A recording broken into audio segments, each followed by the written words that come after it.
Uma liderança chamada para restaurar. Este será o título da 10ª lição do quarto trimestre de 2022 da classe de jovens.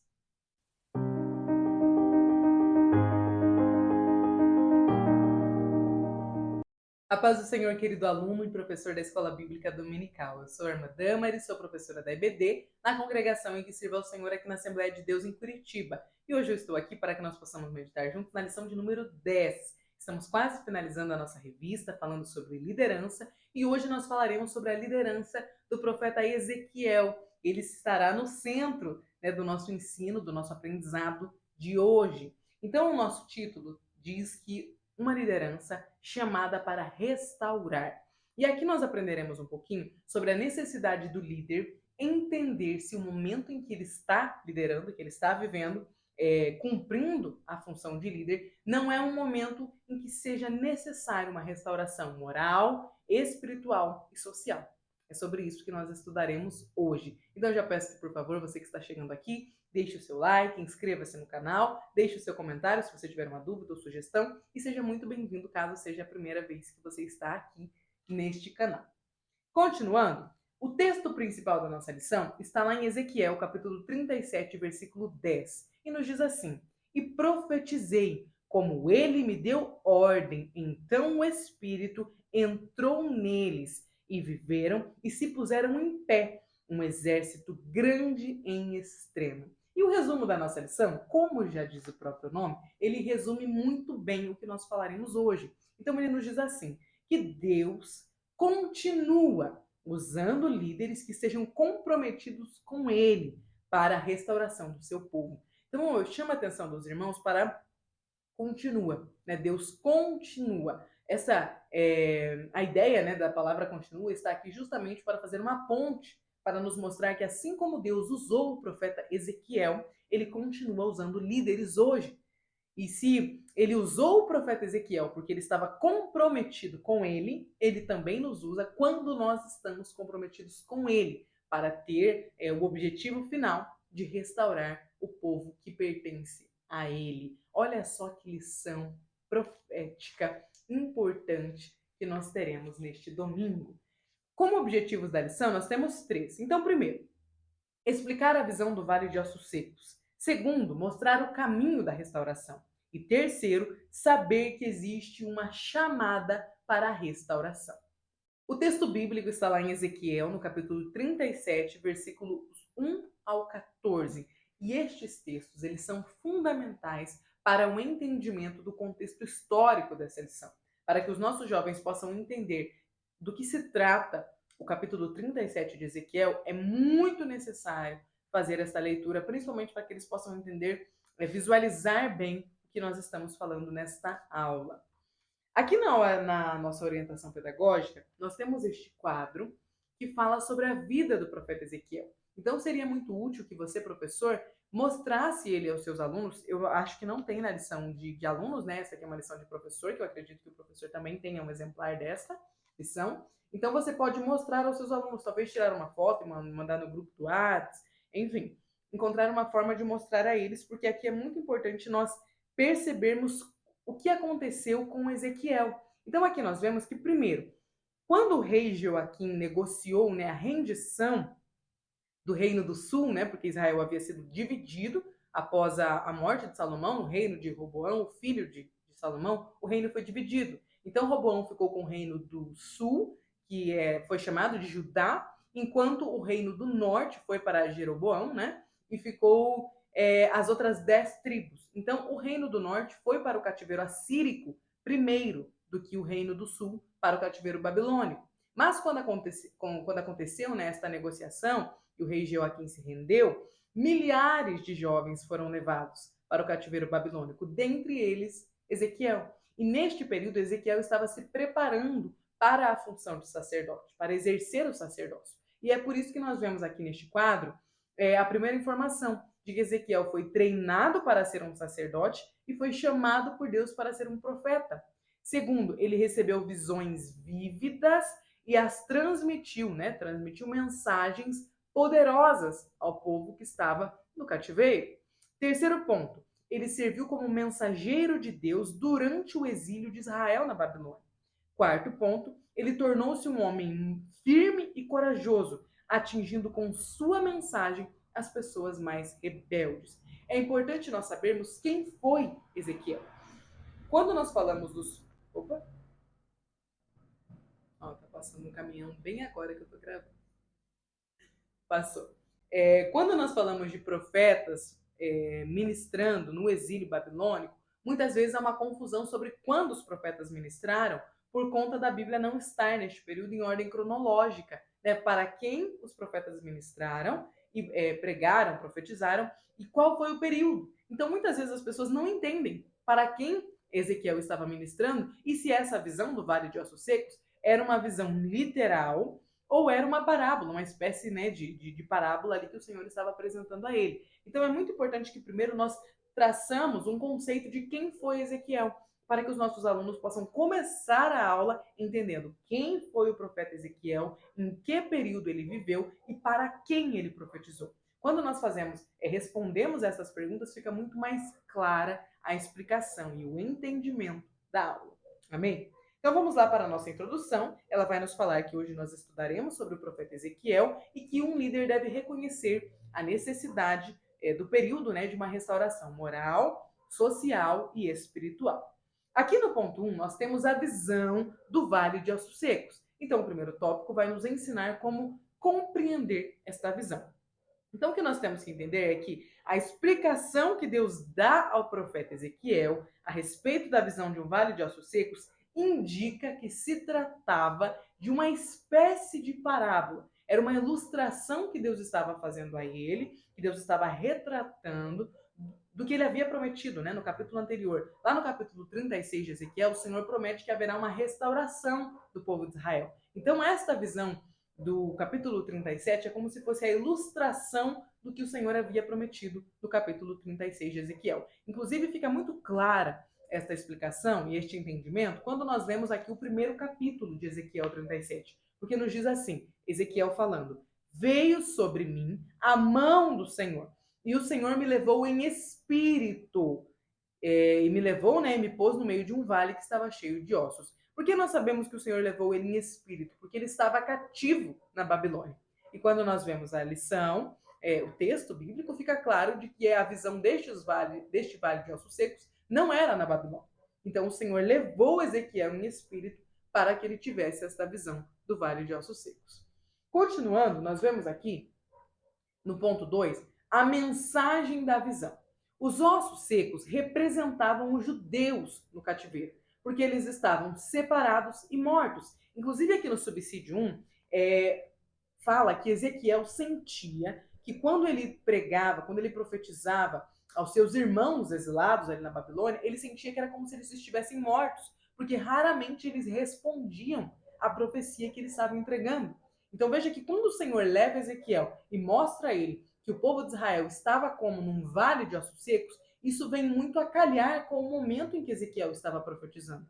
Então, por mais que às vezes nós olhamos para o capítulo 37 de Ezequiel e não entendemos a profecia, né, do vale de ossos secos, Ezequiel entendeu, porque era exatamente este contexto que ele estava vivendo ao profetizar para os judeus que tinham sido levados cativos. Aquele povo não acreditava mais na salvação, não acreditava mais no próprio Deus. Então, quando eles ouviam alguém falar em nome de Deus, aquilo não causava mais nada neles, porque eles estavam como mortos. Pesado, não é mesmo? Este capítulo de Ezequiel, ele gera bastante debate, mas ele me causa muito temor, porque assim como aconteceu com o povo do contexto histórico, né, de Ezequiel, com o povo da geração dele, isso pode e continua acontecendo nos nossos dias também. Quantos povos não estão mortos e separados? E apenas o Deus transformador pode operar na vida deles. O que mais nos anima nesta aula é saber que temos um Deus que restaura, que é um Deus que é capaz, que tem poder para trazer de volta à existência aquilo que já não existe mais. Amém? Então nós vemos aqui que por meio dessa visão, o Senhor mostrou a condição decadente na qual o povo judeu se encontrava e o interesse que Deus tinha em restaurar aquele povo. Vemos aqui que o Espírito de Deus viria sobre o seu povo, trazendo uma nova vida, uma nova maneira de pensar e de se comportar, e com ela a restauração, confirmando assim a soberania e a fidelidade divina.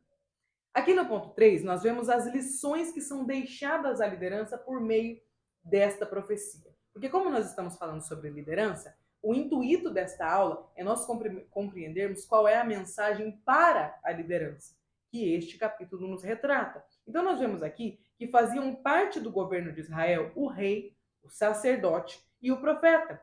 E o profeta Ezequiel era um dos que fazia parte da liderança do seu povo. Então veja que o quadro que o Senhor apresentou a ele era grave e irreversível. Porém, Deus mostrou a ele que para ele nada era impossível e que, independente das condições de uma nação, o nosso Deus é capaz de mudar estas condições. Então, para você, professor, que vai ministrar aos seus jovens, você pode dizer a eles que, mesmo que um dia eles estejam, ou talvez você, professor, esteja vivendo hoje, diante de uma liderança que parece morta, o Senhor é o Deus de restauração. E ele tem total interesse em restaurar aqueles que parecem que já não existem mais.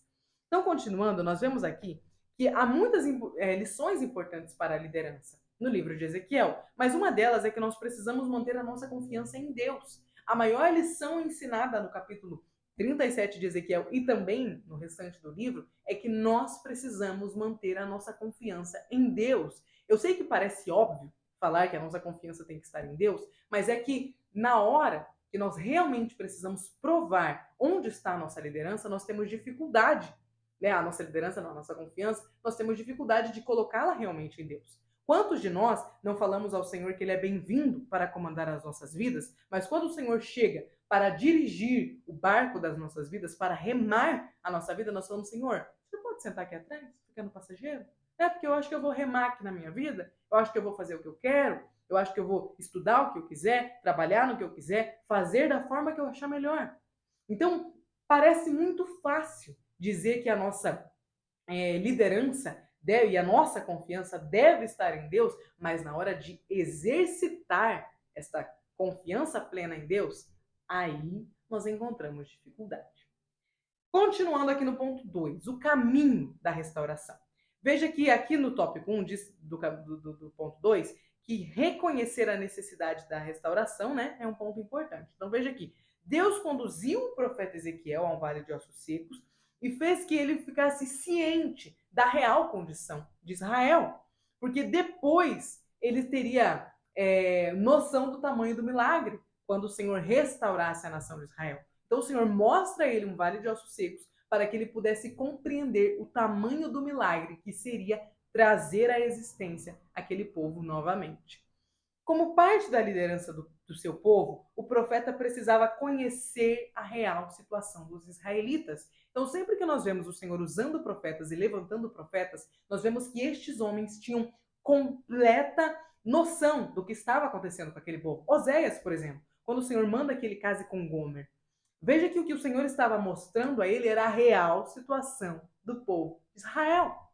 Então os profetas eles tinham o dever, e o Senhor mostrava a eles, de saber o que realmente estava acontecendo. Aqui nós compreendemos que a liderança tem o dever de conhecer a real situação dos seus liderados. Nós precisamos realmente ter acesso, né, ter comunhão com os nossos liderados para saber o que eles estão passando e comunhão com Deus, porque algumas coisas apenas o Senhor é capaz de nos revelar. Continuando, aqui no depender de Deus, o tópico 2. O profeta Ezequiel foi surpreendido pela seguinte pergunta de Deus. Ezequiel 37, 3, né? Versículo 3. Filho do homem, poderão viver estes ossos? Enquanto eu fazia a leitura para essa aula, o Senhor trabalhava no meu coração. Porque olha só a resposta de Ezequiel. Que resposta sábia. Ezequiel diz assim, Senhor Jeová, tu o sabes. Olha que resposta, que ensinamento de resposta. O Senhor fez uma pergunta a ele, e aqui, inclusive, a lição nos mostra, né? Que a resposta de Ezequiel, ela reflete a sua visão a respeito de Deus e de si mesmo. Ele sabia que Deus era o Todo-Poderoso e ele o limitado. Então, se o Senhor estava perguntando a ele, podem reviver estes ossos? Talvez Ezequiel vai falar, olha, na minha visão, não. Mas como o Senhor é o Deus Todo-Poderoso, é o Jeová Rafá, eu confio em ti. Então, se o Senhor me perguntou, só tenho uma resposta cabível para esta pergunta. Tu o sabes. O Senhor, que é o Deus Todo-Poderoso, que de eternidade a eternidade continua sendo Deus, só o Senhor pode ter a resposta para essa pergunta. Olha que ensinamento para as nossas vidas, que ensinamento para a nossa liderança. Quando o Senhor nos pergunta algo, a única resposta cabível é: tu o sabes. Podem esses ossos reviver, Ezequiel? Ô Senhor, tu sabes. Aleluias! Que resposta maravilhosa, que ensinamento que Ezequiel nos traz, apenas com essa resposta pequenininha, onde ele se ausenta porque ali não cabia o pensar dele. O Senhor não queria saber o que ele achava, o que ele era capaz de fazer. O Senhor queria mostrar a ele que ele devia depender do único capaz de restaurar. Amém? Que bênção, que aula maravilhosa essa que o Senhor tem preparada para nós neste domingo. Aqui nós vemos que, como parte integrante da liderança do seu povo, Ezequiel compreendeu que somente Deus seria capaz de apontar uma possível solução para o problema de sua nação. Talvez, nós não sabemos, Ezequiel estivesse no momento em que ele estava começando a duvidar de que houvesse uma solução para Israel. Então o Senhor leva ele até o vale de ossos secos e diz, estes ossos reviverão. E eu vou te mostrar eles revivendo. Então pode crer que com a sua nação acontecerá o mesmo. Aqui no ponto 3, continuando, nos fala sobre fazer a sua parte. Então veja, qual foi a participação de Ezequiel no processo de restauração do seu povo? Ele teve uma participação importante, porque ele apontava os erros e exortava o povo a se voltar para o Senhor. Eu sei que hoje em dia, na sociedade em que nós vivemos, no contexto, em que nós estamos inseridos, o texto da Bíblia "não julgueis" é muito mais conhecido do que porque Deus amou o mundo de tal maneira. E isto revela o momento em que nós estamos vivendo, onde qualquer tipo de apontamento parece que, nossa, ninguém tem o direito de apontar. Porém, o papel de Ezequiel era apontar os erros e clamar para que o povo voltasse-se para Deus. Assim como o líder tem o papel também de apontar os erros. A questão é como nós faremos isso. Nós precisaremos, de chamar os nossos liderados. Às vezes você vê um erro acontecendo e você não pode ser um líder passivo, que olha para o erro e não tem nada a ver com isso, eles têm pai e mãe. Tá, mas se você viu aquele erro, você deve corrigir o seu liderado pela função que você exerce. Mas a forma com que a correção deve ser feita é que nós precisamos tomar cuidado. Então, nunca exponha os seus liderados. Nunca aponte os erros deles diante de todo o grupo. Chama num cantinho, conversa com ele, sabe? Se dispõe a ajudá-lo, se coloca ali à disposição para auxiliar aquele liderado no que ele precisar. Mas é preciso apontar.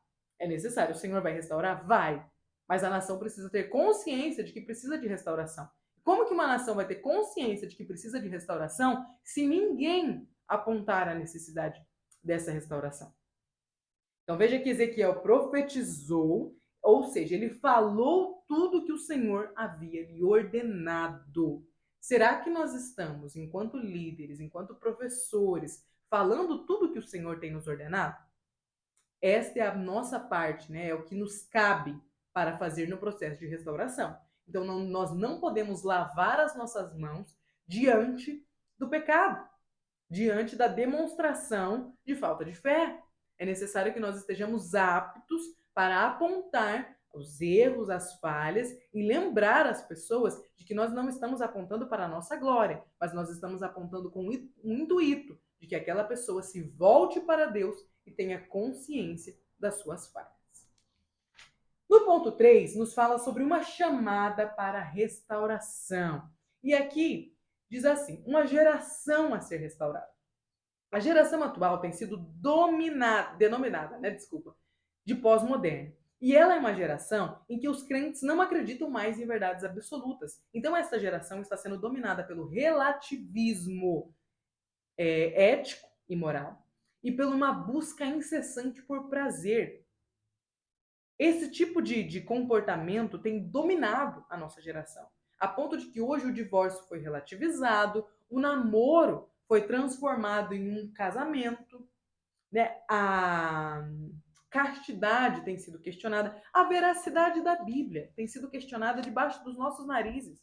E muitas vezes nós, enquanto cristãos, olhamos para o que está acontecendo e pensamos: poxa, mas será que não tem que atualizar mesmo a Bíblia? Olha só os dias perigosos que nós estamos vivendo.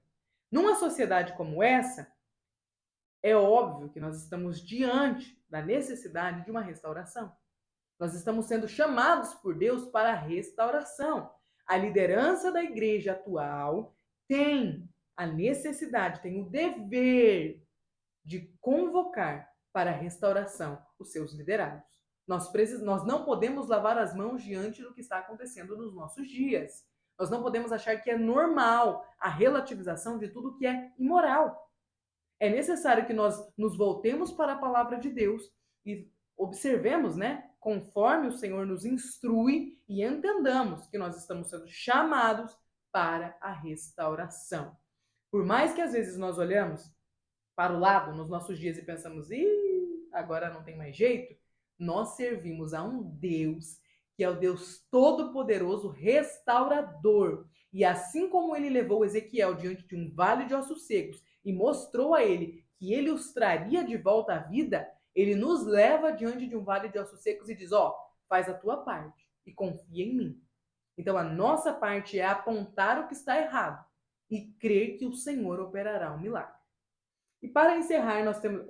tem aqui o ponto 2 ainda. Um alerta aos líderes de que muitos já não sabem mais o que significa vida privada. Nestes dias de redes sociais que nós estamos vivendo, nós acabamos ficando muito expostos. E é por causa dessa exposição que nós estamos cheios de brechas nas nossas igrejas. Porque aí nós acabamos expondo em excesso. E às vezes nós expomos, né, detalhes da nossa vida e aí geram um tipo de burburinho para os quais nós não temos mais explicação. É necessário que os líderes tenham cuidado com a forma de expor as suas vidas e cuidado para não expor os seus liderados. Cuidado para não acabar expondo as pessoas que confiam em vocês. E aqui um alerta aos maus líderes. Veja que no capítulo 34 de Ezequiel, ele faz uma comparação mostrando o contraste entre os maus e os bons pastores e os líderes do seu povo, né? Veja que o profeta do Senhor revela que o mau pastor e o mau líder não é somente egoísta, mas é também destrutivo.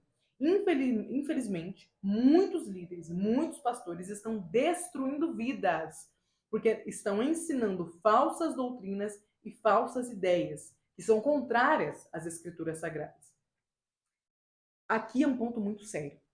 Porque, por exemplo, 1 Pedro 3,15 nos ensina que nós, cristãos, precisamos estar preparados para responder qual é a causa da esperança que é em nós. Nós precisamos estar aptos para defender a nossa fé. Aqui nós entramos no campo da apologia, né, da defesa da fé. E aqui está o grande erro da nossa geração. Porque nós sabemos defender a nossa fé. Nós sabemos quando estamos sendo expostos a uma doutrina que é falsa, a uma doutrina que é contrária à palavra de Deus? Ou nós somos apenas aqueles cristãos que não leem a palavra e são passivos no recebimento da palavra de Deus? Às vezes alguém está ministrando a palavra para nós que é um fogo estranho, que é uma palavra que não condiz com as escrituras, mas nós não sabemos que estamos nos alimentando de comida podre. E é culpa nossa. Lembra que o Senhor já nos alertava que nós errávamos porque não conhecíamos as escrituras? Olha só, aqui está um ponto importantíssimo. É necessário conhecer o Deus da Bíblia e a Bíblia, para que nós não sejamos presas fáceis. Os maus líderes, os maus profetas, trazendo para o nosso contexto, os maus pastores serão punidos por pregar um evangelho falso? Serão. Mas e nós? Nós estamos recebendo o evangelho falso de braços abertos. Nós também receberemos a nossa punição. Porque hoje nós temos a palavra de Deus. Então não há mais desculpa para não conhecer. Entende a amplitude do chamado para a restauração? Então, sermos chamados para a restauração É um convite ao entendimento da palavra de Deus. Toda restauração começa com o entendimento do momento em que nós estamos vivendo e de quem nós somos. Ah, eu sou cristão. Cristão acredita no quê? Você sabe no que você acredita? Você sabe por que você não acredita em, por exemplo, casamento entre pessoas do mesmo sexo? Ou você só ouviu falar e nunca pesquisou? Então, sermos chamados à restauração é um chamado importante, é um chamado para nos posicionarmos, para nos voltarmos para a palavra de Deus e para estarmos aptos para defender a nossa fé. Defendendo a nossa fé, nós alcançaremos as pessoas ao nosso redor. Então, o líder cristão deve estar apto para responder à causa da fé dele, porque só assim ele terá fé suficiente para crer que o Senhor pode restaurar o momento, né, a geração em que nós estamos vivendo. Talvez você esteja diante de um vale de ossos secos, mas esta lição tem o intuito de falar para que você faça a sua parte, pregue a palavra e creia que o Deus restaurador fará a parte dele. Amém? Professor, eu espero que esta aula seja um chamado, né? Um chamamento do Senhor a você, assim como tem sido a mim. Desde a primeira vez que eu li, né, apenas passei pela lição e comecei a refletir nela, o Espírito Santo falou no meu coração da necessidade de nós fazermos a nossa parte e de confiarmos que a parte do Senhor Ele fará. Então eu desejo que o Senhor Jesus abençoe a sua aula neste domingo e que você possa receber as palavras certas, inspiradas pelo Espírito Santo, para conduzir esta aula neste domingo na classe de jovens e que você e eles e os seus jovens saiam dela restaurados, prontos para crer que o Senhor Deus restaurará o vale de ossos secos em que nós estamos vivendo hoje, em que nós estamos presenciando, assim como ele mostrou a Ezequiel, assim como ele fez e continuará fazendo com a nação de Israel. Amém? Deus abençoe e até a próxima aula.